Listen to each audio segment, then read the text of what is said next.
नमस्कार, मी आशा. आपल्या linear equation in two variable या चॅप्टरमधला एक्सरसाइज 1.4 सॉल्व करायचा आहे. त्याच्या आधी तुमच्या बुकमध्ये हा एक चार्ट दिलेला आहे. याच्यामध्ये विचारलेलं आहे की या इक्वेशनमध्ये नंबर ऑफ व्हेरिएबल्स किती आणि इक्वेशन लिनियर आहेत की नाही. तर at first what is mean by linear equations.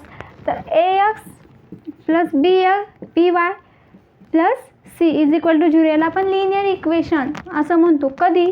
ज्यावेळी ह्या ज्या व्हेरिएबल्सची डिग्री आहे ती आपल्याला कंपल्सरी 1 पाहिजे, त्यावेळेस हे linear equation in two variable होईल. ओके. तर आणि a square plus b square is not equal to 0 असं जर आलं तर हे linear equation in two variable आहे. ओके. तर आता इथे एक्सची डिग्री बघूया आपण. आता इथे नंबर ऑफ व्हेरिएबल्स 2 आहेत, एक्स आणि वाय हे झाले व्हेरिएबल्स. ओके. आता एक्सची डिग्री 1/x म्हणजेच काय असतं, x रेज टू -1. तर एक्सची डिग्री आपल्याला इथं लिनियर इक्वेशन इन टू व्हेरिएबलला साठी 1 पाहिजे कंपल्सरी. दोन्ही पण व्हेरिएबल्सची डिग्री 1 पाहिजे. इथं तसं नाही आहे, एक्सची डिग्री आहे -1, त्याच्यामुळे हे linear equation in two variable नाही. ओके. तर इथं पण तसंच आहे, x -1 मध्ये एक्सची डिग्री -1 आहे, वायची डिग्री -1 आहे. इथं पण नंबर ऑफ व्हेरिएबल 2 आहेत, पण हे linear equation in two variable नाही. इथे पण 2 व्हेरिएबल आहेत, पण हे पण linear equation in two variable नाही, कारण याची पण डिग्री एक्सची पण डिग्री -1 आहे आणि वायची पण डिग्री -1 आहे. त्याच्यामुळं आता एक्स आणि वाय असे इथे 2 व्हेरिएबल्स आहेत. ओके. 2च व्हेरिएबल आहेत. जरी इथं 4 टर्म्स असल्या व्हेरिएबलच्या तरी पण इथं 2च व्हेरिएबल आहेत. ओके. आणि एक्स आणि वायच्या पण डिग्र्या -1च आहेत, त्याच्यामुळे हे linear equation in two variable नाही आहेत. तर आता या टाईपचे इक्वेशन्स आपल्याला सॉल्व करायचे आहेत. तर हे कसे सॉल्व करायचे, तर हे जे इक्वेशन्स आहेत ते जे आहेत नॉन लिनियर त्याला आपण लिनियर इक्वेशन्समध्ये कन्व्हर्ट करूया आणि कन्व्हर्ट करून by linear equation in two व्हेरिएबलच्या सॉल्व करायच्या मेथडनी हे इक्वेशन सॉल्व करूया आणि नंतर एक्स आणि वायच्या व्हॅल्यूज काढूया. ओके. तर आता हे कसं करता येईल, आता ह्या इक्वेशनला आपल्याला कन्व्हर्ट करूया लिनियर इक्वेशन इन टू व्हेरिएबलमध्ये. कन्व्हर्ट करायचं म्हणजेच काय करायचं, आता या इक्वेशन आपण काय करूया, 1/x is equal to m ठेवूया आणि 1/y is equal to n ठेवूया. ओके. तर आता इथंच तेच करूया. ओके. आणि ह्या 2 इक्वेशनला फर्स्ट ऑफ ऑल लिनियर इक्वेशनमध्ये कन्व्हर्ट करून घेऊया. Okay. Let 1/x is equal to m and 1/y is equal to n. Okay.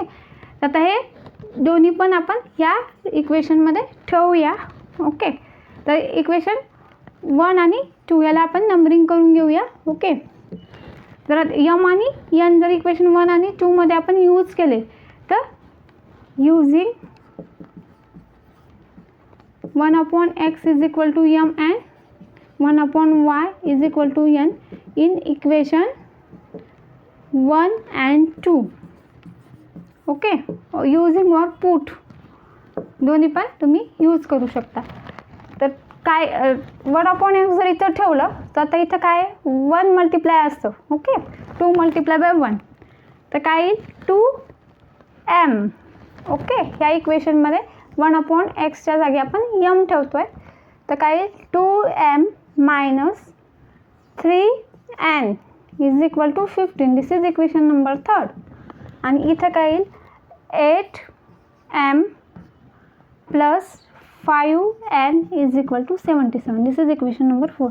आता हे 2 जे इक्वेशन 3 आणि 4 जे इक्वेशन आहेत ते लिनियर इक्वेशन आहेत. ओके. आता इथे एमची पण डिग्री 1 आहे आणि एनची पण डिग्री आहे. आता हे तुम्ही 2 इक्वेशन कोणत्या पण मेथडनी सॉल्व करा, इलिमिनेशन मेथडनी सॉल्व करा, तुम्हाला ज्या वाटेल ते मेथडनी सॉल्व करूया. ओके. तर आता काय करूया, मल्टिप्लाइंग इक्वेशन नंबर 3/4. ओके. हे इक्वेशन सॉल्व करण्यासाठी मल्टिप्लाय इक्वेशन 3/4. इक्वेशन 3ला जर 4ने मल्टिप्लाय केलं तर 4 मल्टिप्लाय बाय ब्रॅकेटमध्ये घेऊया 2m minus 3n is equal to 15 multiply by 4. Okay.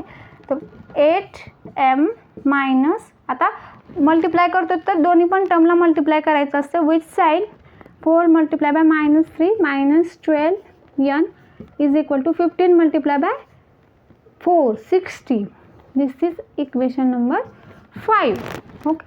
आता ॲडिंग इक्वेशन नंबर ॲडिंग नाही, सबट्रॅक्ट करूया त्याच्यामुळं 8m ही टर्म कॅन्सल होईल. ओके. तर 4मधून 5 सबट्रॅक्ट करा किंवा 5मधून 4 सबट्रॅक्ट करा. ओके. मी या साईडला लिहिते, साईडला लिहून घेतलेलं आहे. आपल्याला हे इक्वेशन 4 आणि 5 आहे. ओके. 5 इक्वेशन नंबर 4मधून सबट्रॅक्ट करायचं आहे. तर सबट्रॅक्शनचा रूल आहे. आपण first of all sign change करून घेऊया. ओके. तर 8m कॅन्सल होईल. आता 12 + 5 किती येईल? 12 + 5 17 येईल. ओके. आणि 77 - 60 17 असेल again. Okay. n is equal to 17/17 is equal to n. n is equal to 1 आला. आता put n is equal to 1 in equation number 3. सोपं जे आहे त्याच्यामध्ये ठेवून द्या. Put n is equal to 1 in equation 3 मध्ये जे सोपं आहे त्याच्यामध्ये ठेवूया आपण. इक्वेशन 3 आहे 2m - 3n is equal to 15 आहे. ओके. आता 2m - 3 इज इक्वल टू 15 येईल. 2m इज इक्वल टू हे 3 तिकडे जाऊन ॲड होईल. 15 + 3 is equal to 18. m is equal to 18/2 is equal to 9 येईल. m is equal to 9. Okay. तर आपल्याला 2 व्हॅल्यूज मिळाल्या. n इज इक्वल टू 1 आणि m इज इक्वल टू 9. तर आपण काय पुट केलं तर 1/x is equal to m होतं. ओके. तर आता 1/x इज इक्वल टू काय मिळालं आपल्याला? n 9. 1/x is equal to m होतं. m इज इक्वल टू काय आहे?